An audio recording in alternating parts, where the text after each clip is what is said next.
I'm Gale Brewer, the Manhattan Borough President, and this is Represent NYC, a Manhattan Neighborhood Network.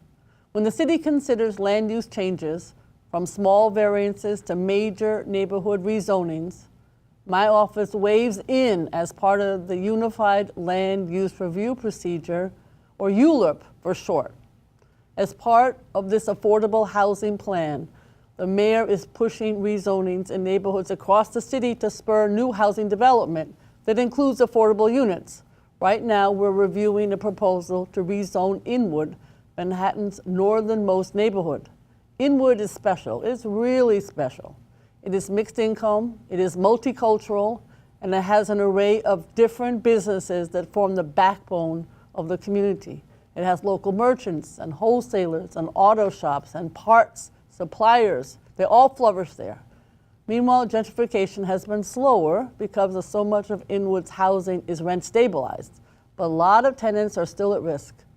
If we do nothing, it is possible that real estate pressure will eventually displace local residents and businesses. It has started already. But if we do the rezoning the wrong way, we could make things worse. Recently, my office said no to the current plan, but we also mapped out how it could be fixed. Some highlights. 1, the plan needs more affordable housing, for sure. 2, the affordable housing needs to be more affordable, for sure.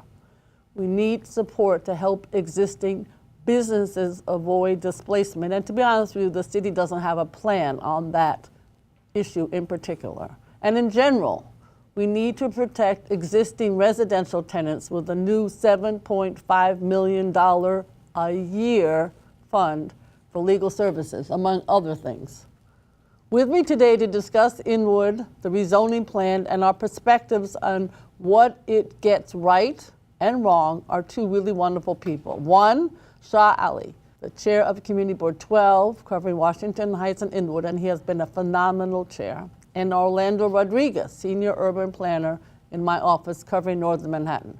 So let's start off with Orlando because he's going to walk us through the details of the administrator's proposal, the mayor's proposal, how it could change the neighborhood zoning, if it's a good thing or a bad thing. Orlando, go ahead. Dying to hear. And I know, Shaw, I want to congratulate you because the work that the community board did on this topic is phenomenal. You had hundreds of meetings. I know you talk about it. Yes. But congratulations. Thank you, Madam Congratulations. Orlando, a little bit about the plan in Inwood. So the main piece of the plan is to create a special district in Inwood and 5 sub-districts within the special district. And the special district allows the city to create very special zoning licenses or prohibitions that are outside of the traditional toolbox of the zoning resolution. But the 5 sub-districts that the rezoning proposal creates are the Sherman Creek sub-district, which is located east of 10th Avenue, from 202nd Street to 207th Street. There is an Upland Wedge sub-district, which is located along 10th Avenue underneath the elevated 1 train from about 207th Street to 215th Street. And there is a Tip of Manhattan sub-district, which is located from 218th Street to 220th Street, east of 10th Avenue. Then you have the Commercial U, which is made up of Dyckman Street, Broadway, between Dyckman Street and 207th Street, and 207th Street between 10th Avenue and Broadway. And then finally, you have the Upland Core, which is essentially the remainder of Inwood outside of those other sub-districts. In the Sherman Creek area, the main component of that zoning framework is going to be the conversion of what is essentially a manufacturing district to a residential district with some mix of commercial space as well. In the Upland Wedge, that's going to see a change from auto-related businesses, again, to residential, to spur residential development in that district. In the Tip of Manhattan, it is mainly going to be preserved as a manufacturing district, but a large chunk of that sub-district is going to be converted to also facilitate residential development. And then along the commercial U area, there is going to be an increase in development potential of commercial space, as well as a significant increase in residential development as well. But the remainder of the area is essentially going to be zoned what they call contextually, to remain in line with the current and existing physical form of the neighborhood. And that's essentially, the simplest way to break down the rezoning. Well, thank you very much. I just want to say for the viewers that we put in our office, we had a hearing. We had about 500 or 600 people, as you know, when we were in the process of our discussion and our proposal. So we had this, and then we sent this to 19,000 residents, and it includes a map of all of Inwood in terms of the rezoning proposal.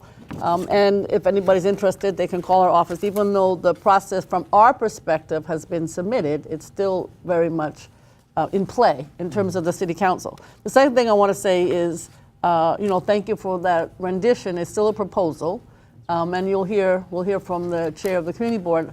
They did their part, and now it's up to the city council. But this is, when people hear about rezoning, I don't think unless they live in Inwood or live in East Harlem, they don't know the amount of work that goes into it and the challenges of, okay, so if we produce more affordable housing, then that also means market rate. Mm-hmm. What AMI for income for the residents who would move into the portion that is affordable, and how long will that portion be affordable? Obviously, in some cases, if it's part of the mandatory inclusionary housing program that the mayor supports and that we support, it's only a certain percentage, 25, maybe 30%. Anything more could end up being only for the life of the any kind of a property tax reduction. So the nuances and the details and the time that goes into producing all of these are so complicated. So, sure. Shah, thank you very much for being here, and we'd love to hear from your perspective what the community board proposed. Sure. Thank you, Gail, for having us here, having the community board here, and thank you for those kind words about the work we've done in this project. And I will say that the community board did do a lot of good work, and we certainly took the lead from your office on how to engage the community in an effective way. This was and still is a interesting proposal because it's once in a generation. We will have spot-up zoning of buildings or properties every so often. That's pretty common. But it's not common to have an entire plan to rezone a neighborhood. It's once in a generation. I believe the last time Inwood was rezoned or proposed was over 50, 60 years ago. So this was something very significant, and we made sure that we engaged the community in a way that it wasn't just one meeting we understood. The board needed to understand this complex issue. We have a wonderful land use chair, Wayne Benjamin, who started the draft. The resolution ultimately belongs to the board, but he wrote a wonderful draft, and if any of the viewers are interested, they should go on Manhattan Community Board 12's website and download this 15-page document. We ultimately voted not to support the plan, but we viewed it more as a roadmap to how we can get support, because there are advantages to be taken in this project, but also, as you said, and I think it's the correct way of looking at it, you got to make sure you do it correctly. Because if you do nothing, that could be bad. If you do it the wrong way, it definitely could be bad. We have to make sure we take it one step at a time. There are certain advantages, but something that the viewers should know is that the board has, for years, advocated for certain aspects of this rezoning that we're happy are included, such as contextual rezoning of properties west of Broadway, to keep the context, and these are big words and big concepts that even now I still have a hard time understanding. But to the viewers, it's if buildings are 6 to 8 stories tall, it's out of place to put a tower that's 25, 30 stories, and we're seeing that all over the city. Luckily not for Inwood yet. Inwood has been, while it's the northernmost neighborhood in our borough, in our county, it also has the least amount of new development. So there is potential. The stock, while we do have the highest stock of rent-controlled, rent-stabilized, we also have the fewest new construction. If things are affordable, and as Orlando was speaking, I started a list, and the list has kept growing because the issues are always there. This issue of affordability, and I know we've talked about it a lot. What is the AMI? What is the area median income? In our resolution, we asked that it's not the AMI, but the Inwood base, and those numbers will change a lot. We asked the city to aggressively look at city-owned properties for 100% affordable. And then there's also the Inwood Library project that's been bundled into this ULIP application. And they also looked at if it was market rate buildings to give us deeper affordability, including that Inwood project. We also need to look at key functions of any project like this. Like if you're going to build and add more residents, whatever that number looks like, 5,000, 7,000, are we addressing infrastructure? Are we addressing our trains? Our trains are stressed as it is, our transportation system. Are we looking at better access to our bus lines? So those are some of the considerations. Orlando, I'd love to hear some of your stories of the people you met in the auto shops, in the businesses. Can you share some of those stories? People who have leases, people who are working, maybe with a high school degree, but making a good salary, and so on and so forth, and their concerns. Yeah. So over the past year, as a way to prepare for your recommendation, we felt that it was important to go out there and meet with individual business owners, with individual residents in buildings that were recently purchased. And so, many people on your team were out on the street meeting owners of auto-related businesses, auto repair shops, and just getting to know what their experiences given, and what their fears are given that there is a rezoning on the way. And what we found was that many of them have been in the neighborhood for 3 decades in some instances, and they had the courage to move into those neighborhoods at a time when it wasn't as popular and there wasn't as much excitement around it, and it was dangerous at times.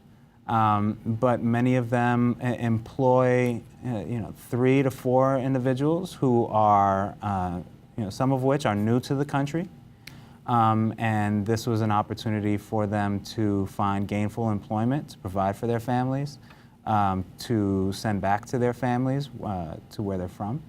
And the current plan proposed will essentially make those businesses no longer conforming uses, meaning they will not be performing as of right, and it's essentially hostile to them.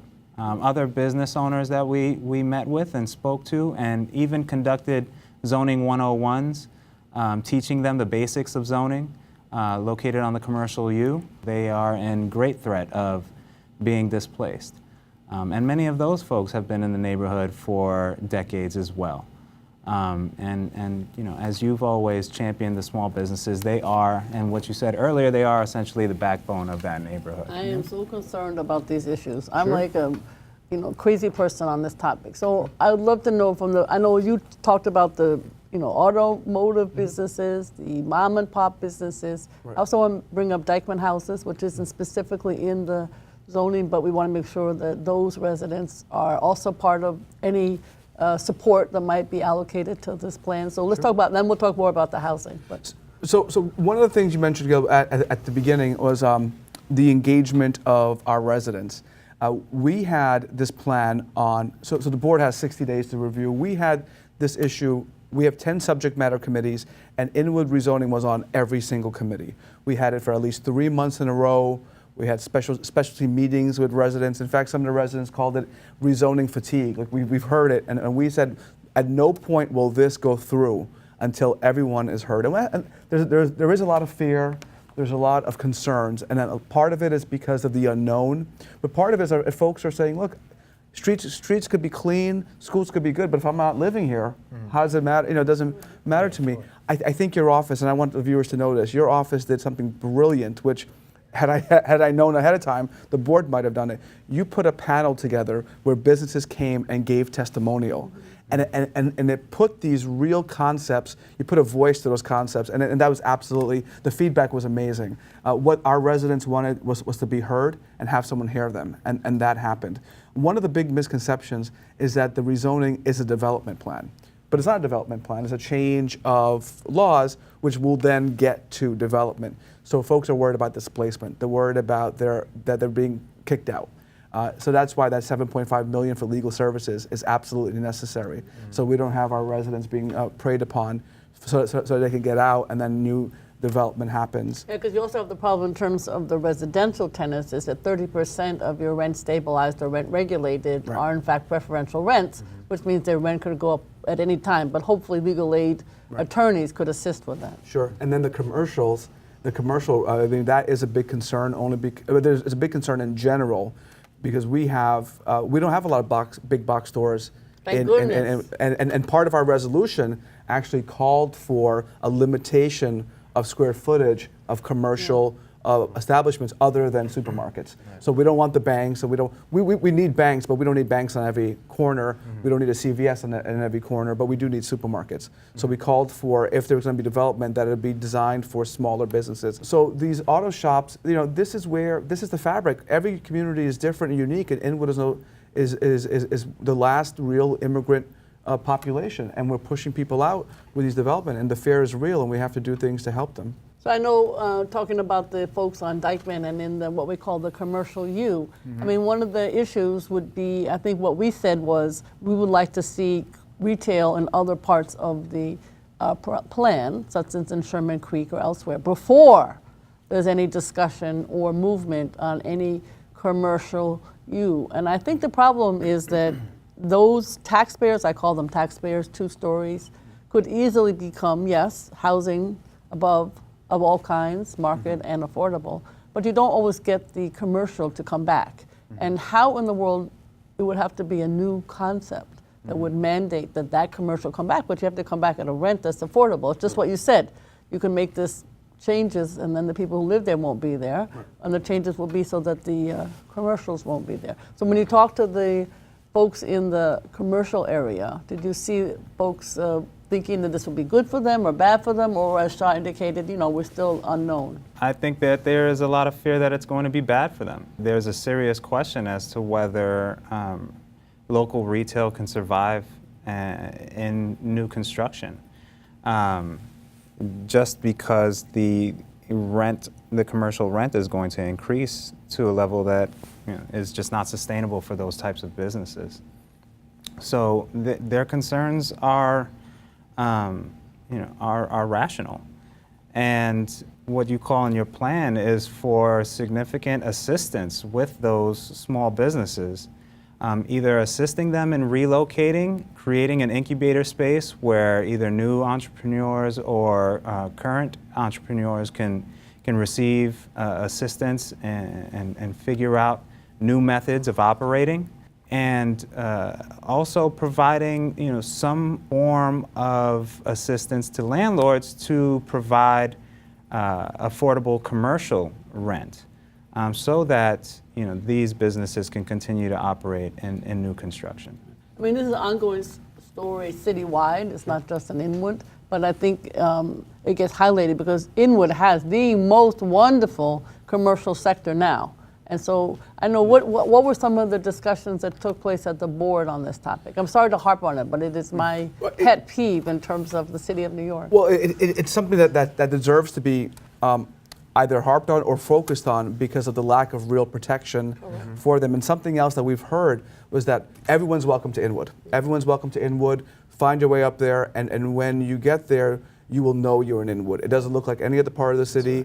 The uniqueness of it is just amazing. And then when you see it, you're going to say, we need to keep it this way. Our small businesses employ local residents.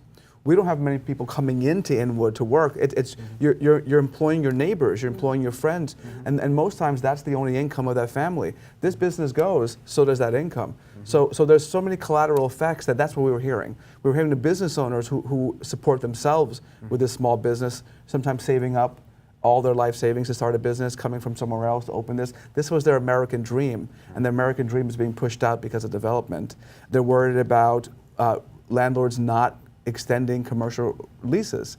Something, Gale, you and I have worked on was these commercial vacancies and stores being left open, people being pushed out, paying one rent which was affordable, and then tripling it, which was akin to not even offering a real extension.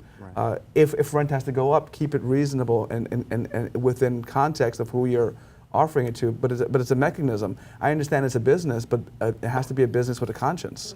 And that's what we have to hold these folks to. The other thing that we talked about, which is more positive, in Sherman Creek area, what about access to the waterfront? That's a good aspect of the plan. What did the community board suggest about that? So, and again, I encourage everyone to read our resolution, because it wasn't a total no. And I will say that since we are thousands of people are listening to us, I would say that the city did a good job, and EDC did a good job in engaging with the board and listening to us. I know that's not a very popular sentiment, but for mine as the head of the board, I would say they did a really good job. Access to the Greenway was something that we've always advocated for.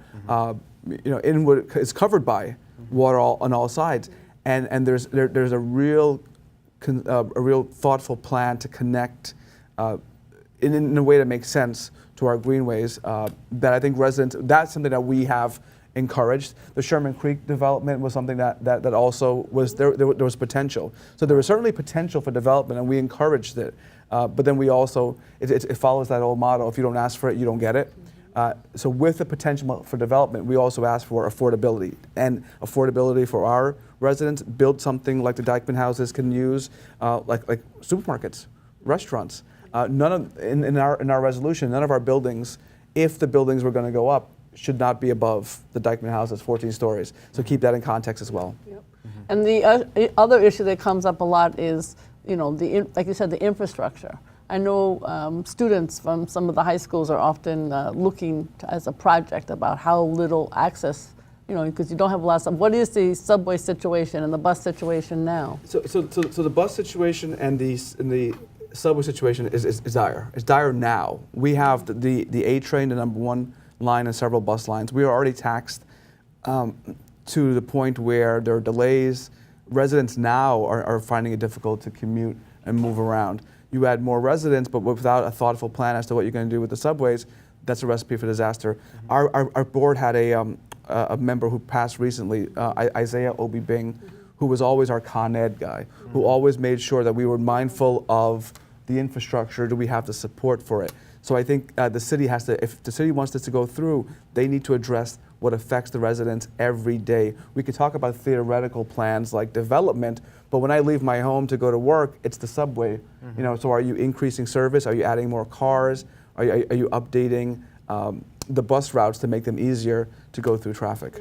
The other thing, Orlando, that I know is unique is it's in Inwood, in the Sherman Creek area, it's also a distribution center, in terms of grocery, bodegas, beer, milk, eggs, and so on. Can you talk a little bit about the people who work there and their concerns? Sure. The anchor wholesale business in that area is Flair Beverage Inc.